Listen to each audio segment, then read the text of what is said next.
এটা east Agartala PS case number 103/2024।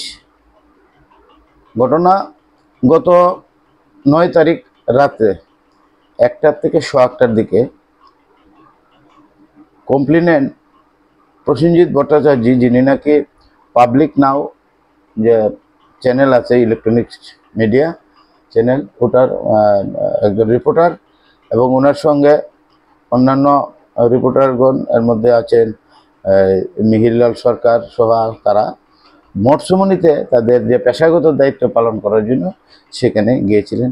ওই সময় যে আজকের যে অভিযুক্তরা আছেন, 21টা আছেন, তারা একটা গাড়ি নিয়ে মোটর স্ট্যান্ড থেকে মঠসমণি থেকে যাওয়ার সময় ওই যেখানে কমপ্লেনেন্ট ছিলেন মঠসমণিতে, সেখানে গিয়ে ওনাদেরকে মারধর করছেন, খুব মারাত্মক অস্ত্রশস্ত্র নিয়ে তাদেরকে আঘাত করেন, এবং তাদের কাছ থেকে তাদের যে ক্যামেরা এবং মোবাইলগুলো ভেঙে দেয়, এবং 10,000 টাকা এবং একটা ক্যামেরা ওটা স্ন্যাচ করে নিয়ে যায়। তার পরবর্তীকালে কমপ্লেনেন্ট আগরতলা পূর্ব থানাতে একটা মামলা দায়ের করেছেন।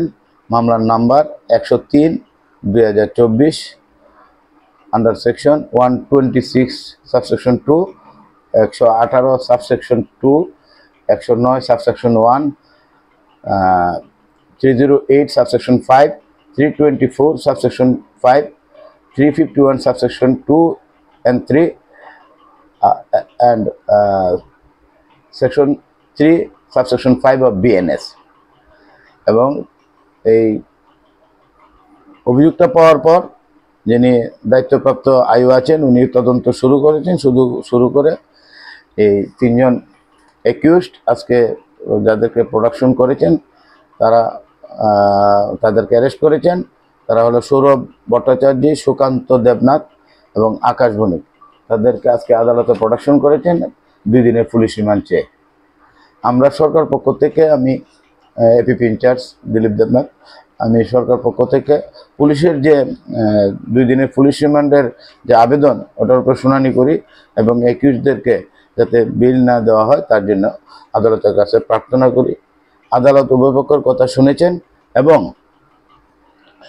আজকে আদালত আসামিদেরকে, অ্যাকিউজদেরকে আগামী 19 তারিখ পর্যন্ত, 19/9 পর্যন্ত জুডিশিয়াল কাস্টডি দিয়েছেন, এবং আইউকে যে ইনভেস্টিগেশন অফিসার আছে ওনাকে অনুমতি দিয়েছেন যে জুডিশিয়াল কাস্টডিতে যে অ্যাকিউজরা আছে তাদেরকে ইন্টারোগেশন করার জন্য।